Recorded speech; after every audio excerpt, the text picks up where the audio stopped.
Alors, nous en sommes à la deuxième séance de cette année 2023, enfin, année académique, c'est-à-dire au moins la 7e ou 8e séance à propos de l'Apocalypse. Et nous en étions à Apocalypse 6, 9 à 11, c'est-à-dire le 5e sceau. Tous ouverts par l'agneau, donc qui est Jésus, et qui est donc l'agneau immolé, celui qui a permis le déploiement de l'histoire et qui lui donne sens, puisque c'est grâce au fait qu'il... voilà, enfin, c'est ce que nous disait le chapitre 5, on avait déjà vu un petit peu, hein, que l'agneau immolé, Saint Jean pleure très fort parce que personne ne peut ouvrir les sceaux de ce livre, et finalement si, il y a l'agneau, parce qu'il a remporté la victoire, le lion de Juda, le lion de la tribu de Juda, le rejeton de David. Donc ça c'est des allusions au Messie qui devait arriver. Eh bien, il ouvrira donc le livre aux 7 sceaux. Donc, puisque le Messie est arrivé, c'est Jésus, le Messie, qu'on appelle Jésus-Christ. Et toute l'Apocalypse est révélation de Jésus-Christ, c'est-à-dire dont Jésus est l'objet et le moyen. C'est-à-dire le moyen de la révélation.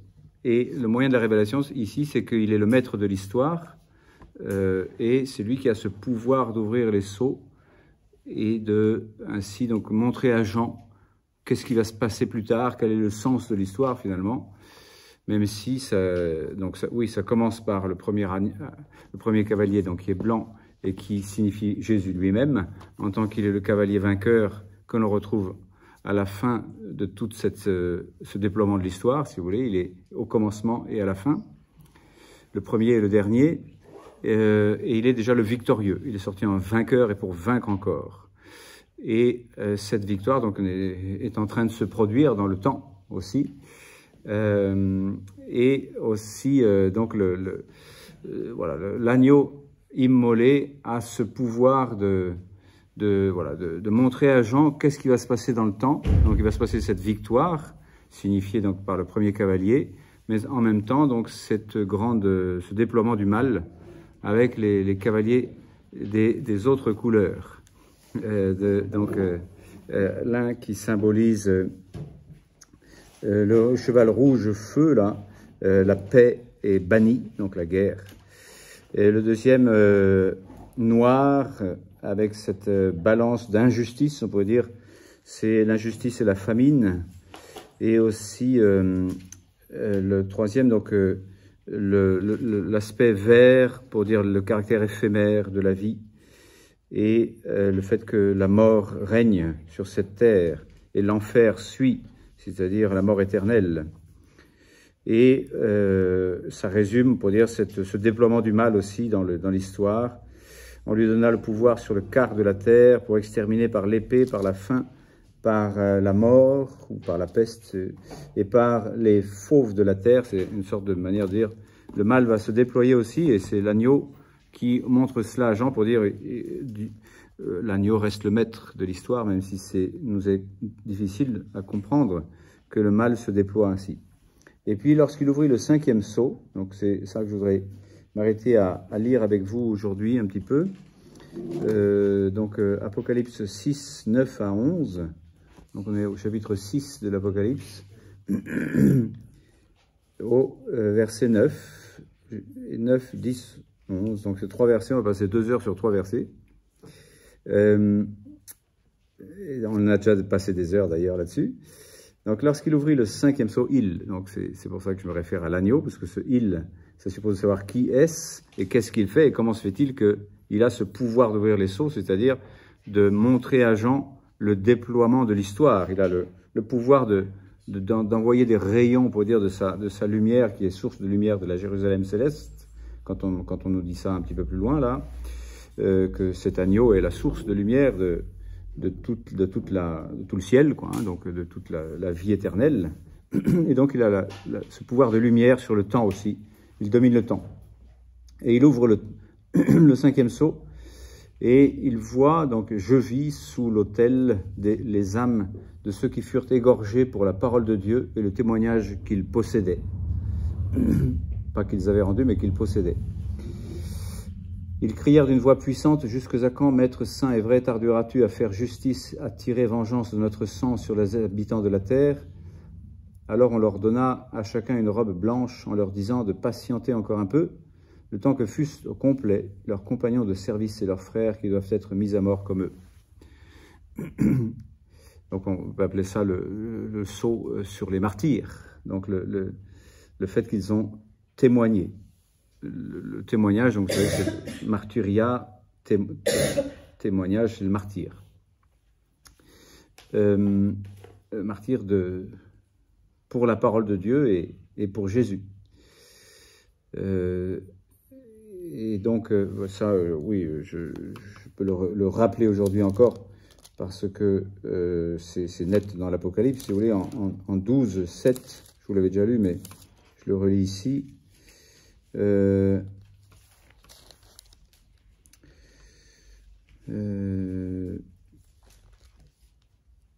12-17, pardon, oui, je me trompe.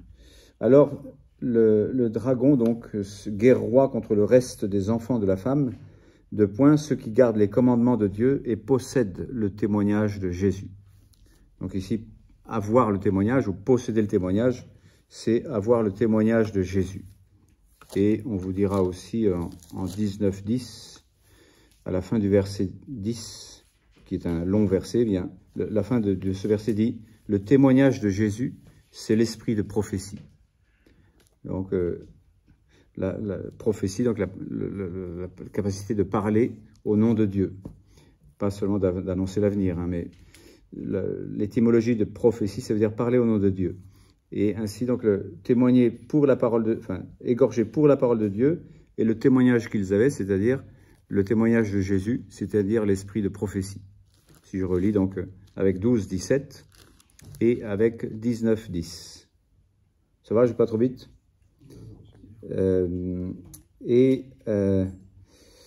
L'autre fois, j'avais commenté un tout petit peu aussi le fait que c'est sous l'autel, ce qui est une sorte de difficulté, parce que normalement, si on est égorgé, c'est sur l'autel, quoi. Mais en fait, c'est une manière de dire qu'il n'y a qu'une seule victime, qui est Jésus, et dans lequel donc, toutes les victimes se rassemblent. Il est celui qui concentre en lui-même tout l'aspect victime, on peut dire, de l'humanité, depuis le sang d'Abel jusqu'au sang de Zacharie, comme dira Jésus lui-même, qui fut sacrifié, là aussi, devant l'autel, quoi, hein, c'est-à-dire sous l'autel. Puisque, donc, vous le saviez peut-être, enfin, vous ne savez pas, mais nous, quand on pense autel, on pense à l'intérieur de l'église. Là, il faut penser à quelque chose qui est à l'extérieur et qui est un lieu de feu, où l'on vient brûler les offrandes, en holocauste, c'est-à-dire totalement brûler, eh bien les victimes, enfin on peut les brûler entièrement ou partiellement. Entièrement quand on veut sacrifier totalement, c'est-à-dire au sens commun de sacrifier, c'est-à-dire donner complètement. Après, le mot sacrifier vient de sacré, mais quand on dit je sacrifie quelque chose, c'est-à-dire je m'en débarrasse totalement au profit d'une offrande que je fais donc à la divinité. Donc ça se passe sur un autel, ça. C'est le lieu du sacrifice. En latin, autel, ça veut dire le lieu plus haut, altarius, mais dans les autres langues, en tous les cas je pense à l'hébreu, c'est le lieu du sacrifice. Et pareil en grec. Mitzbeach, tusiasterion. Bon. Et vous avez donc sous l'autel, donc c'est peut-être une manière de dire que c'est en participation à l'autel, mais en dépendance du sacrifice unique, ou alors c'est une manière aussi de faire allusion au sang qui coule depuis l'endroit où ils sont sacrifiés, sur l'autel, jusqu'en bas, quoi. Hein. Ça, c'est une solution. Et puis, hier soir, je me suis dit, mais en fait, sous, en hébreu, c'est un mot qui se dit tahat, mais peu importe, c'est aussi à la place de. Donc, si ça se trouve, il y a une nuance ici, ou, je sais pas, une manière de revoir l'hébreu sous-jacent, peut-être, et de se dire que je vis à la place de l'autel les âmes de ceux qui furent égorgés pour la parole de Dieu et le témoignage qu'ils avaient. c'est-à-dire à la place de l'autel, il y a les martyrs. Donc une manière de substituer carrément l'autel ancien du temple ancien, qui était donc dehors, là, l'autel des sacrifices, à ne pas confondre avec l'autel des parfums, qui lui était déjà à l'intérieur d'une première grande salle, le saint, avant le saint des saints. Donc là, il y a l'autel dehors, là, l'autel des sacrifices, et puis à l'intérieur du saint, il y avait aussi donc l'autel des parfums. Et donc, cette manière, peut-être, c'est une suggestion qui m'est venue comme ça, de dire que les martyrs, on pourrait dire, ont été le lieu du sacrifice, le thusiasterion, voilà, l'autel, quoi. Donc, sans un lieu particulier, mais partout là où a été sacrifié un martyr. Et c'est peut-être de là que vient cette attestation archéologique très antique chez les chrétiens, dans le christianisme antique, de célébrer l'Eucharistie sur la tombe des martyrs. Donc il y a un lien, je pense, historique, intéressant en tout cas à faire, peut-être avec cet emploi, enfin cet argument littéraire là, de faire l'hébreu sous-jacent. C'est un petit peu, bon, peut-être un peu loin, un peu tiré par les cheveux, je sais pas, mais en tous les cas, archéologiquement, c'est sûr que les premiers chrétiens, dès le IIe siècle, je crois que ça s'est testé, qu'on célébrait l'Eucharistie sur les tombes des martyrs. Donc ils servaient d'autel. D'ailleurs, c'est le lieu de l'autel, c'est le lieu où quelqu'un s'est sacrifié pour Dieu, jusqu'au don de sa vie. Aujourd'hui encore, je crois qu'il y a toujours des... Et on a toujours des reliques de saints. Quand on veut célébrer l'Eucharistie, on met toujours des reliques. Donc ce n'est plus obligatoire, mais enfin bon, donc normalement, un autel en bonne et due forme, dans une église en bonne et due forme, sauf, voilà, on n'est plus obligé de transporter une pierre d'autel comme autrefois, mais voilà, il y a toujours, dans un autel normal, des reliques de saints, donc pas forcément de martyrs. Au début, c'était vraiment l'idée que c'est les martyrs qui sont sacrifiés, quoi, et qui sont donc le lieu du sacrifice. Bon, c'est juste une idée qui m'est venue comme ça hier soir, mais c'est peut-être intéressant quand même. La tombe des martyrs, qui est à la place de l'ancien autel du temple, et qui devient donc le lieu du sacrifice. Donc un lieu qui n'est pas un lieu. Enfin, et puis qui devient un lieu quand même, quand on veut célébrer la messe, justement, on dira, bah, tiens, on va justement, en fonction peut-être de ce qui est dit ici, célébrer sur cet autel nouveau, qui est l'endroit où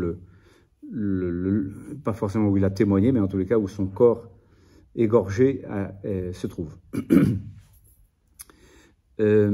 Égorgé au sens large aussi, c'est-à-dire martyr, quel que soit le mode avec lequel il était martyr. Je pense à Saint Maximilien Kolbe, pour nous rejoindre, pas seulement donc il y a quelques 1800 ans, mais là il y a seulement 70 ans, si vous voulez, un martyr qui n'est pas égorgé, mais qui est quand même donc dans un martyr, voilà. La couronne du martyr, il l'avait eu aussi, comme cela lui avait été prophétisé dans son enfance. La couronne de la virginité, la couronne du martyr.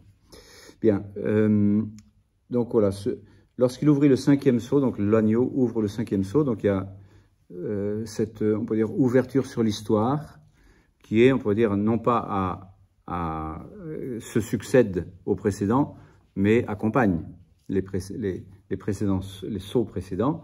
À la fois, la victoire du premier cavalier accompagne toujours, donc elle arrivera à la fin.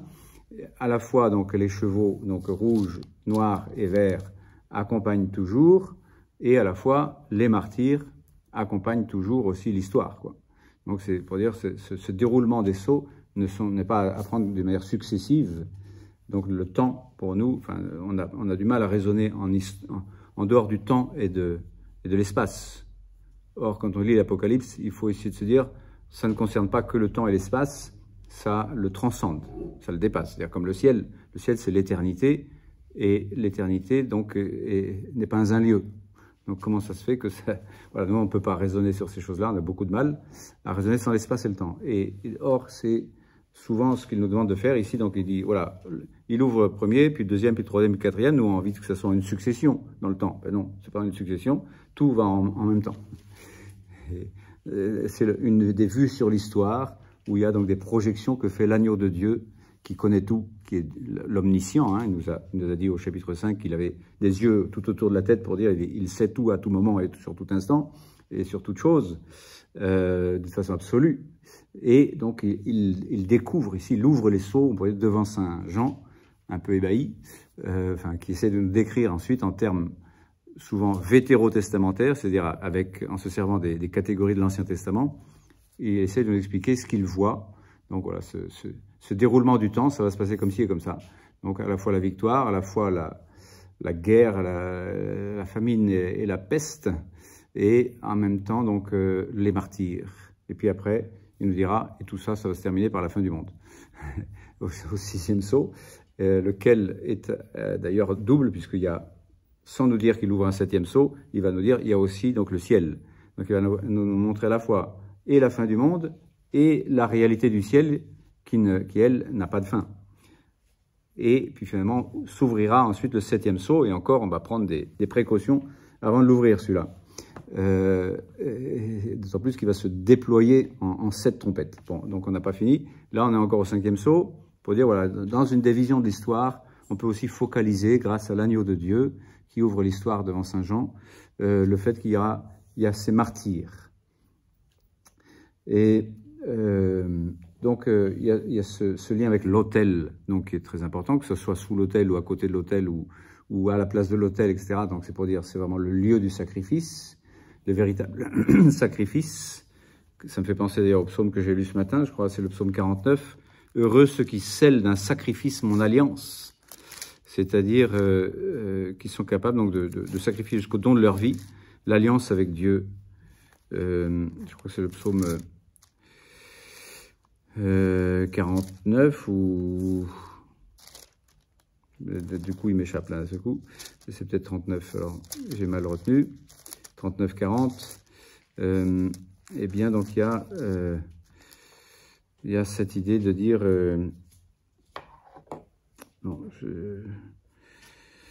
bref, en tous les cas, sacrifier d'un sacrifice l'alliance avec Dieu, c'est-à-dire aller jusqu'au bout du don de soi, finalement. Pas seulement sacrifier extérieurement quelque chose, mais faire le sacrifice de sa propre vie. Donc cette idée d'autel est importante pour dire, d'ailleurs ça me fait penser aussi à une phrase que j'avais lue une fois chez Saint, avec, pas encore Sainte, mais ça viendra peut-être, je sais pas, parce que c'est un peu compliqué là, Marthe Robin, qui avait dit « Toute vie est un autel et toute âme est une hostie ». Je ne trouve plus la citation, mais pour dire, voilà, il y a un sens sacrificiel de nos vies qui est finalement un sens pas destructeur, mais le vrai sens de la vie, quoi. Le vrai sens de la vie, c'est ce que dira Jésus en disant, si vous renoncez pas à vous-même pour vraiment vivre de moi, vous n'allez pas vivre, vous n'allez pas réussir la vie. Mais celui qui trouve sa vie, qui gagne sa vie comme ça, la perd, tandis que celui qui donne sa vie par amour, la gagne. Bon.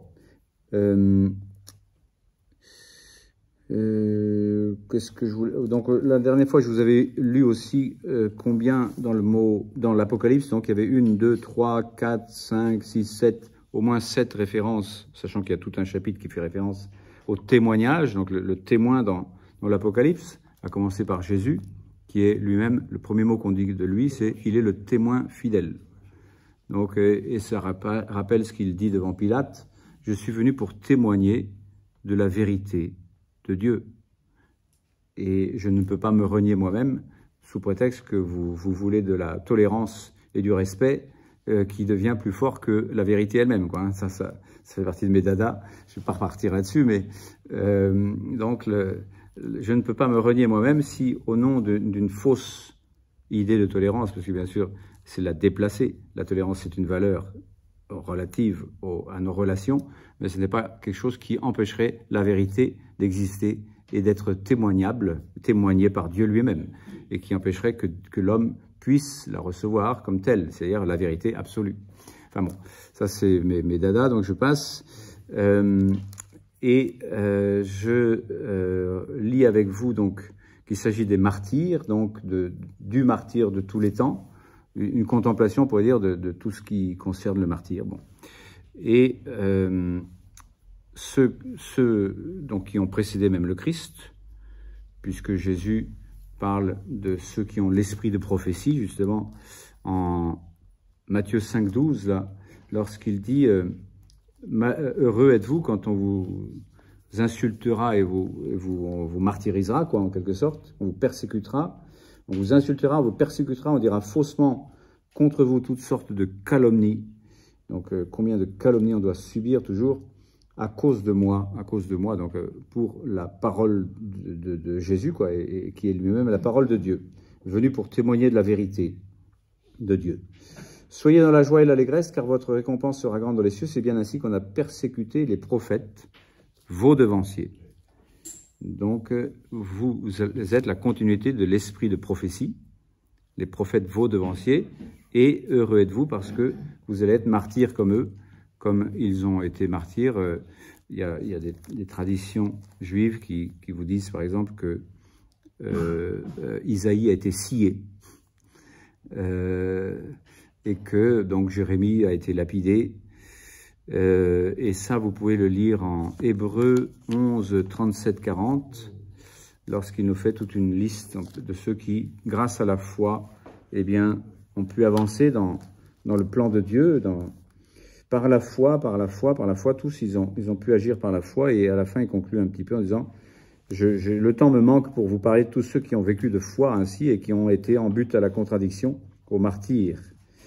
Et donc, voilà, les uns se sont laissés torturer, donc un peu, les Maccabées, par exemple, hein, du temps des Maccabées, le livre des martyrs d'Israël, c'est comme ça qu'on appelle ça dans la liturgie catholique, ce qui est donc pas forcément une bonne traduction, mais enfin c'est pas grave, sûrs d'obtenir une meilleure résurrection.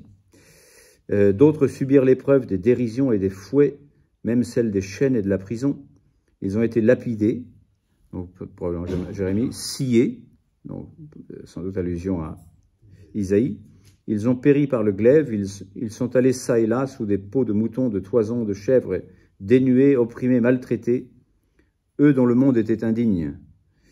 Donc finalement, c'est le monde qui est indigne de ces saints-là, de ceux qui sont capables de se prononcer pour la vérité, quitte à sacrifier d'un sacrifice de leur propre vie, l'alliance avec Dieu.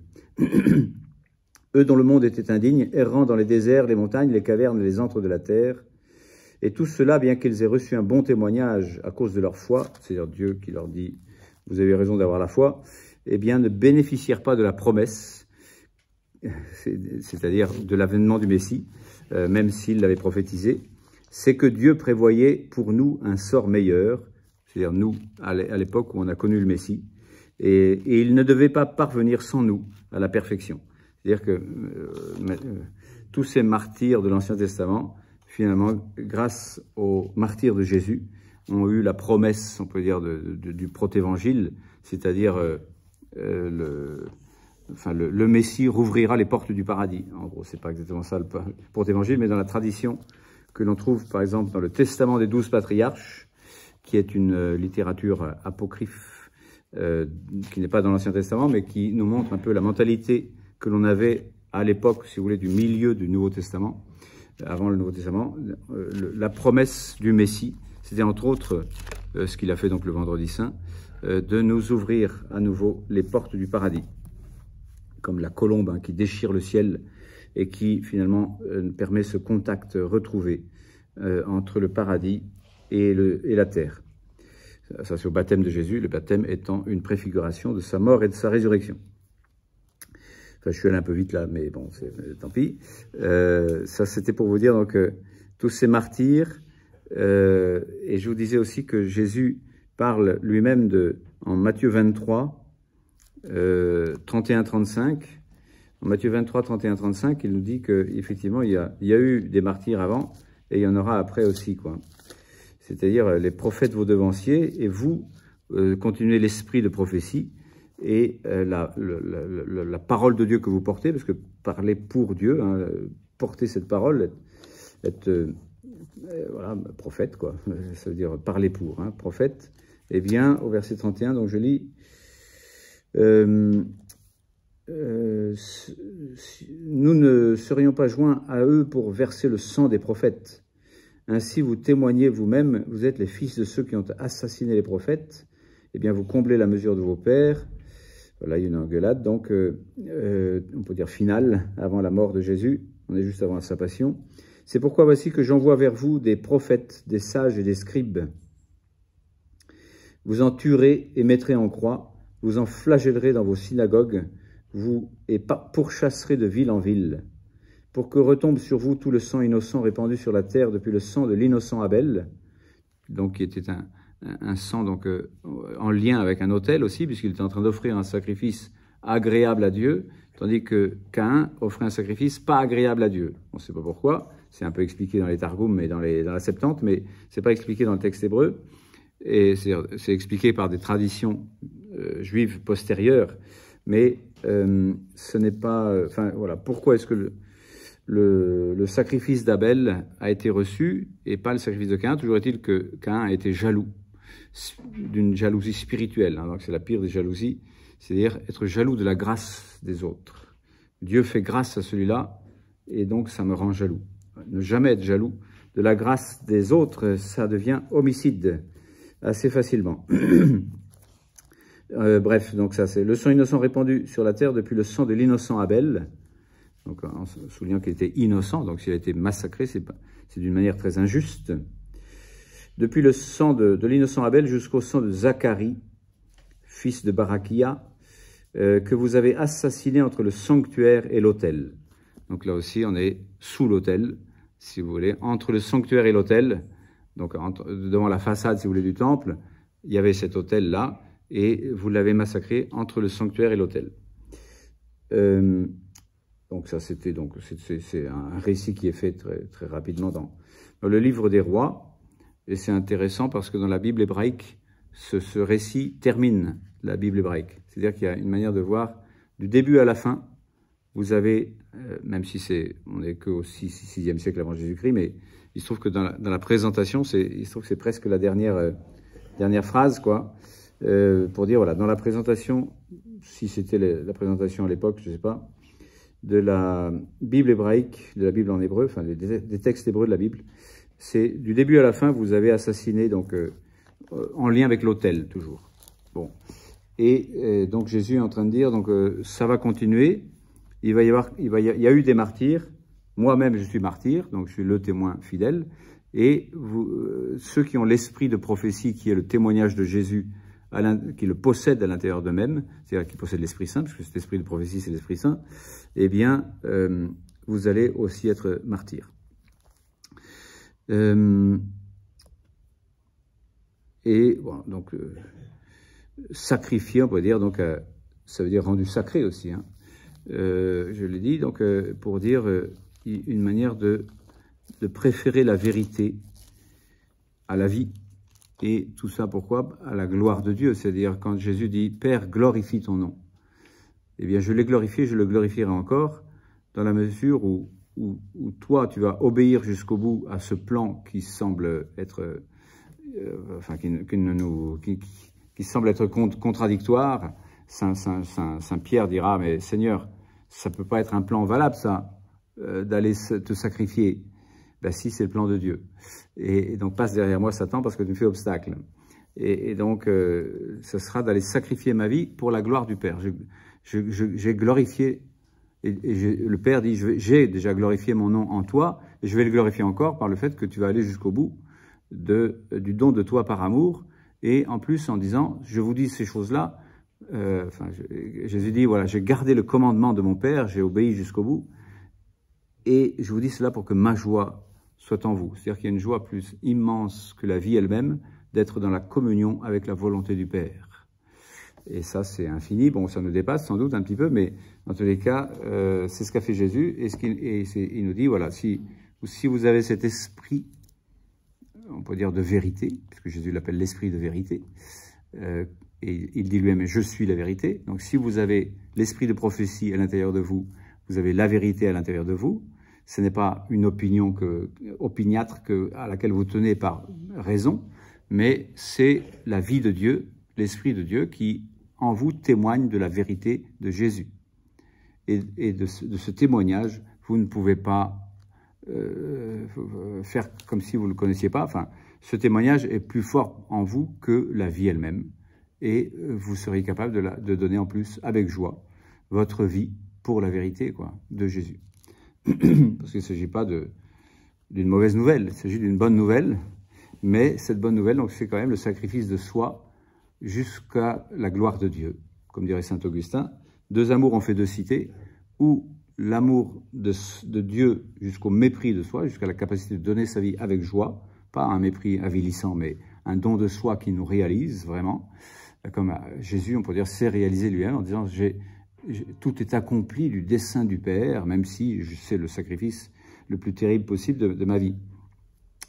Et au contraire, donc l'amour de soi jusqu'au mépris de Dieu, donc c'est ce qui fait la cité de Babylone, on pourrait dire en termes apocalyptiques, il y a soit Jérusalem, soit Babylone. Ou l'amour de Dieu jusqu'au mépris de soi, ou l'amour de soi jusqu'au mépris de Dieu. Donc les martyrs sont là, et puis donc qu'est-ce qu'ils disent? Donc il y a cette voix puissante là, hein, donc on peut dire il y a un drame puissant qui traverse l'histoire, parce que on peut dire ça traverse toute l'histoire, ça, et qui, on peut dire, met une tension, on peut dire littéraire déjà, on peut dire mais jusque à quand? Et puis il y a une réponse. D'accord, je vous ai entendu, et donc il y a une suite quoi. Mais voilà, cette tension, on peut dire, elle n'est pas résolue quand même, mais en partie. C'est-à-dire, voilà, il y a déjà du déjà et pas encore, comme toujours dans ce qui est, on peut dire, transcendant, justement, ça dépasse le temps. Et donc, à la fois, c'est aujourd'hui et pas encore là. Aujourd'hui et demain, quoi. Hier, aujourd'hui et demain se mélangent. Le temps, si on a besoin de la question, là, non, là, il faut réfléchir au-delà de la catégorie temps, ce qui n'est pas facile, je vous dis, mais pour dire, voilà, j'ai vu à travers l'agneau qui m'a montré donc ce faisceau de l'histoire, de dire ces martyrs là qui ont été martyrisés, tous les martyrs de tous les temps, je les vois. Donc tous les martyrs de Jésus, hein, il ne s'agit pas d'autre chose, et il ne s'agit pas de faire des mélanges. C'est pas, on peut dire, celui qui s'immole par le feu pour la cause de je ne sais quoi. Après qu'il ait pu être mu par l'Esprit Saint, je veux bien, mais bon, ça c'est l'Esprit Saint qui le sait. En tous les cas, c'est le témoignage de Jésus. Et c'est lui donc dont on parle, c'est la révélation de Jésus-Christ, et c'est le témoignage à rendre à la vérité de Jésus-Christ. Et donc voilà, ce cri d'une voix puissante, donc c'est un cri. Déjà c'est pas simplement parler comme ça, hein, c'est vraiment dramatique avec cette voix puissante. Donc il faut en prendre compte aussi. Enfin, on peut dire plusieurs fois dans l'Apocalypse, il est question de cette voix puissante. Souvent c'est la voix de Dieu d'ailleurs, mais ici c'est pas tout à fait la même chose quand même. Et donc, ce jusque à quand, maître saint et vrai, tarderas-tu à faire justice, à tirer vengeance de notre sang sur les habitants de la terre? Donc, je pense qu'il faut s'empresser déjà là aussi de transcender, comme on transcende le temps et l'espace. Il ne s'agit pas d'une simple vengeance humaine, en catégorie humaine, pour dire par haine, pour dire on va se venger au sens très humain de dire tu m'as fait ça, je vais. Enfin, la haine déjà, la passion, mais même pas non plus la loi du talion, pour dire qu'il pourrait se faire sans passion, c'est pour dire tu m'as fait ça, je te fais ça. Ça c'est la loi du talion, qui est ou non la passion de haine. Bon, et même si c'était de la justice, on peut dire froide, duralex sed lex, eh bien il ne s'agit pas de ça non plus. Il ne s'agit pas d'une loi du talion humaine. Et il ne s'agit pas de dire, puisqu'ils ont versé notre sang, eh bien, il faut que tu verses leur sang. Quoique, c'est quand même dit un petit peu au chapitre 16, d'un seul coup, je me reprends, parce que, à un moment donné, on dit, tu es juste, Seigneur, justement, voilà, de leur faire boire du sang, de les châtier, ou je ne sais pas quoi, là. C'est le sang des saints et des prophètes qu'ils ont versé. C'est donc du sang que tu leur as fait boire. Ils le méritent. Donc il y a quand même... Et puis oui, Seigneur, Dieu, maître de tout, Pantocrator, là, tes châtiments sont vrais et justes. Donc il y a quand même quelque chose qui nous dépasse, de toute façon, dans cette vengeance, de dire, voilà, je ne comprends pas tout, mais c'est pas une vengeance humaine, et cependant, il y a une justice qui ne va pas... à laquelle personne ne peut échapper, quoi. Mais ce que je voulais dire ici, c'est que ce n'est pas tellement de dire « je vais vous faire payer ça », mais c'est de dire « il faut que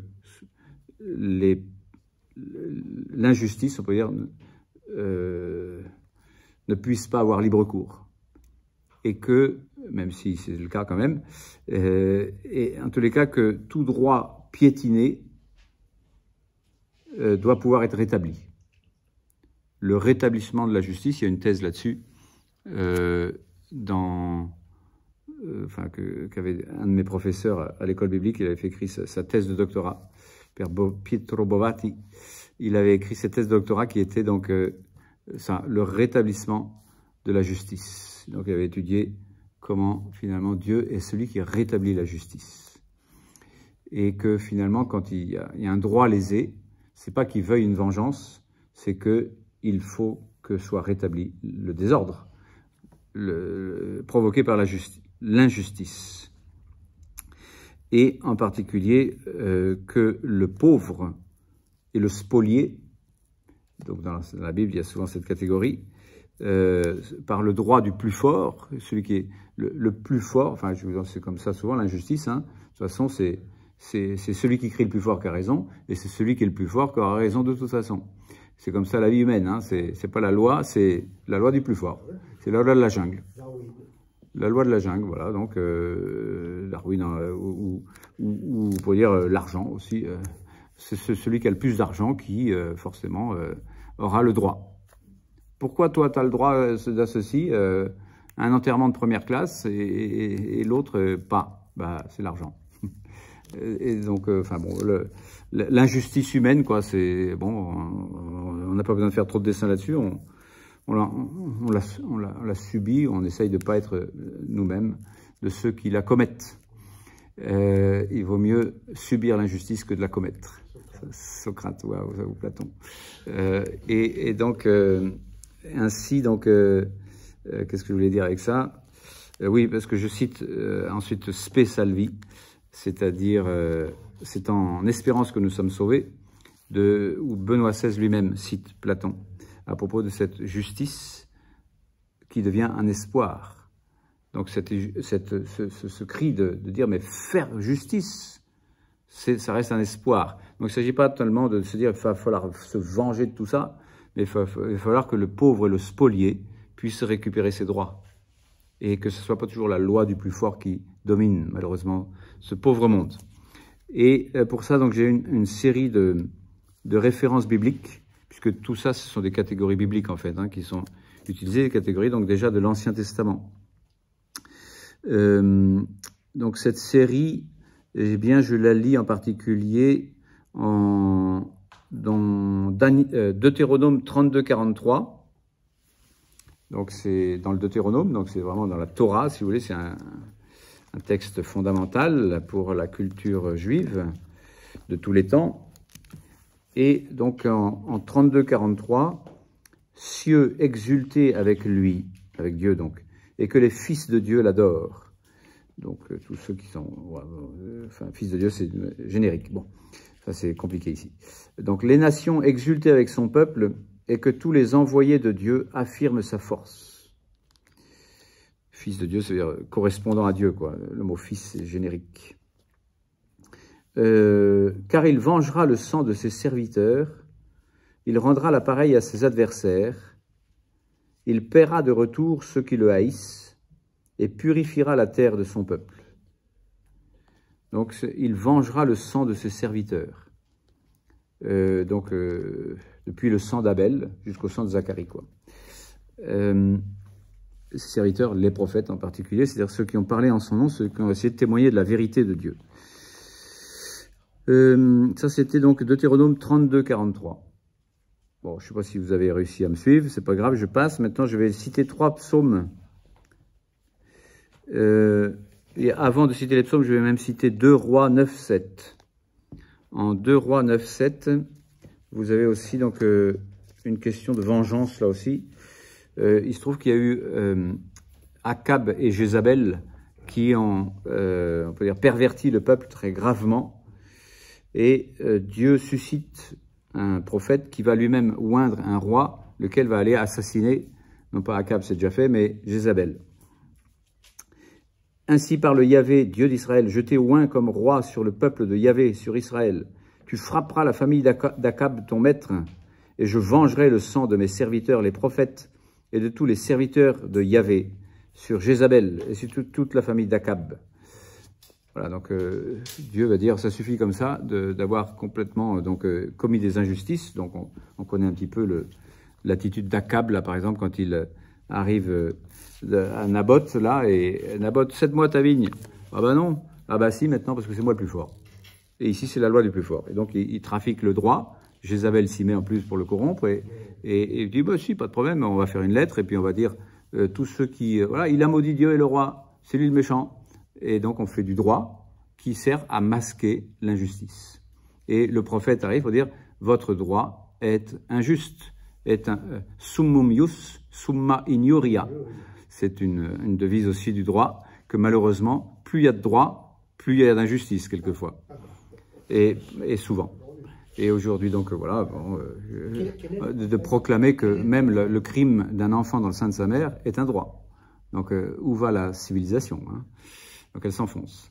Quel est le prophète en question? Le prophète, c'est un inconnu, qui s'échappe en courant parce qu'il a très peur.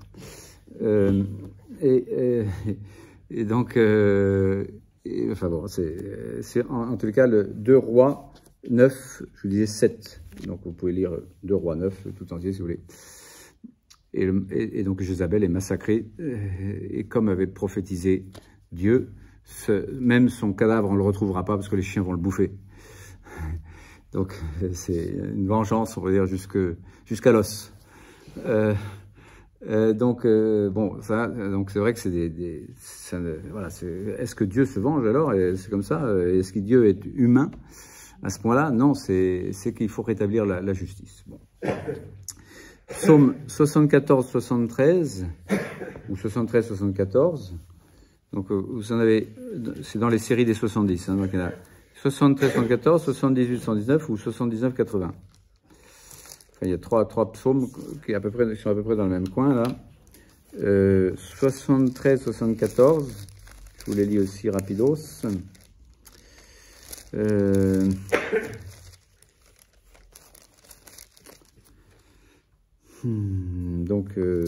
Voilà, Lamentation après le sac du temple, nous dit le titre là de la BJ. Pourquoi, ô Dieu, rejeter jusqu'à la fin, fumer de colère contre le troupeau de ton bercail? Pourquoi est-ce que tu as laissé, on peut dire, détruire ainsi ton héritage? Et tu nous as tous envoyés promener, en exil, etc. Et voilà, jusque à quand, verset 10, donc, jusque à quand, ô Dieu, blasphémera l'oppresseur? Jusque à quand, donc c'est sous-entendu, une deuxième fois, l'ennemi va-t-il outrager ton nom jusqu'à la fin? Pourquoi retires-tu ta main? Pourquoi tiens-tu ta droite cachée en ton sein? Pourtant tu es Dieu. Donc qu'est-ce qui se passe? Il y a un Dieu tout-puissant, et voilà que nous sommes donc massacrés, oppressés, nous sommes dans l'oppression. Rappelle-toi, Yahvé, l'ennemi qui blasphème, et bon, ne laisse pas faire ça trop longtemps, quoi. Hein. Ça, c'était verset 10 et le verset 22 du même psaume 73-74. Lève-toi, ô Dieu, plaide ta cause. Rappelle-toi l'insensé qui te blasphème tout le jour. Et le verset suivant. N'oublie pas le vacarme de tes adversaires, la clameur de tes ennemis qui va toujours montant. Donc voilà, arrête ça, quoi. Jusque à quand? C'est-à-dire, ça fait quel cri de désespoir ou de désespéré, mais qui espère, pour dire, Seigneur, toi, tu vas pouvoir faire quelque chose là-dedans quand même. Tu devrais, en tout cas. Si j'étais à ta place, mais je ne le suis pas. Donc, psaume 78-79, même ton, on peut dire, hein, de réclamer à Dieu qu'il fasse un Dieu vengeur, là, qui rétablisse le droit de l'opprimé, et que ce ne soit pas toujours l'oppresseur qui soit le plus fort, là. Verset, donc, 78-119, verset 5. Jusque à quand, Yahvé, ta colère? Jusqu'à la fin? Ta jalousie brûlera-t-elle comme un feu? Déverse ta fureur sur les païens, eux qui ne te connaissent pas, pour qu'ils te connaissent, mais on peut dire d'une façon un petit peu négative. Et aussi, donc, toujours dans le même psaume, le verset 10, Pourquoi les païens, diraient-ils, où est leur Dieu? Que sous nos yeux, les païens connaissent la vengeance du sang de tes serviteurs qui fut versé. Voilà, donc pour ce sang qui a été versé, donc c'était vraiment le thème de ce passage-là. Et jusqu'à quand, Maître saint et vrai, tarderas-tu à faire justice, à tirer vengeance de notre sang sur les habitants de la terre? Donc, pas seulement les païens, quoi, oui. C'est-à-dire les habitants de la terre, c'est une catégorie aussi qui n'est pas seulement physique, aussi matérielle et spatiale, encore une fois, mais ceux qui sont vraiment tournés vers la terre, c'est-à-dire les gens de Babylone, quoi, les gens qui font de leur ventre leur Dieu. Comme dirait aussi saint Paul, enfin, en tous les cas, les habitants de la terre, ici, c'est une connotation négative, pour dire c'est vraiment les gens qui sont comme Ésaü, quoi. Hein. Ésaü, c'est celui qui a préféré un plat de lentilles à son droit d'aînesse, c'est-à-dire qui a troqué un bien spirituel contre un bien matériel, c'est-à-dire celui qui est le matérialiste, et le père des matérialistes. Et l'Épître aux Hébreux nous dit au chapitre 12 que quand il a voulu réclamer ce droit, eh ben c'était trop tard. Quand il a pu, voilà, c'était, enfin, parce que lui-même l'avait rejeté. C'est pas que Dieu change d'idée, c'est que toi, tu as rejeté la bénédiction qui t'appartenait. Donc ça, ce psaume, et puis encore le dernier psaume, là, 79-80, verset 5 aussi. Donc il y a les deux psaumes à la suite au verset 5 aussi, qui dit la même chose. Jusqu'à quand Yahvé Dieu Sabaoth, c'est-à-dire Yahvé Elohet Sabaoth, c'est-à-dire Kurios Otheos Opantokrator en grec, donc le même qui est décrit au début là, de l'Apocalypse, eh bien, jusqu'à quand Maître absolument tout-puissant, donc c'est ici ce qui est dit ici, hein, Maître, le mot Maître ici est le mot absolument Maître absolu, quoi. Jusqu'à quand, Yahvé Dieu Sabaoth, prendras-tu feu contre la prière de ton peuple? Donc il s'agit quand même d'une prière, là, vous voyez ici, d'un cri puissant et tendu, comme on dit ici, là, ils crièrent d'une voix puissante. En fait, cette prière, c'est la prière. Mais une prière qui a l'air de dire, il faut que tu venges sur les autres. Mais non, en fait, il faut que tu rétablisses la justice. Tu ne peux pas laisser sans arrêt l'injustice régner. Ou alors, tu n'es pas Dieu Tout-Puissant. Enfin, c'est le problème du mal, souvent, en termes comme ça, on dit ou Dieu est Tout-Puissant, et alors comment ça se fait qu'il y a du mal, ou alors c'est que le mal est plus fort que Dieu. Non, ça c'est impossible, le mal n'est pas plus fort, le mal est puissant, mais seulement selon la marge de manœuvre que lui a laissé le Tout-Puissant. Ça nous est un petit peu difficile, parce qu'on ne comprend pas trop cette marge de manœuvre. Mais la liberté humaine est tragique, en fait, au fond. C'est-à-dire, elle peut, en effet, en profiter pour être complètement injuste et dire, bah, c'est très bien comme ça. Du moment que j'ai ma petite villa voilà, sur la Côte d'Azur, et pendant ce temps-là, tous mes compatriotes peuvent crever la dalle. Je pense à Mobutu, qui avait 3 ou 4 superbes villas énormes, avec du fric à n'en plus finir pour toute la richesse du Zaïre à l'époque, et pendant cela, donc des millions de morts, de faim.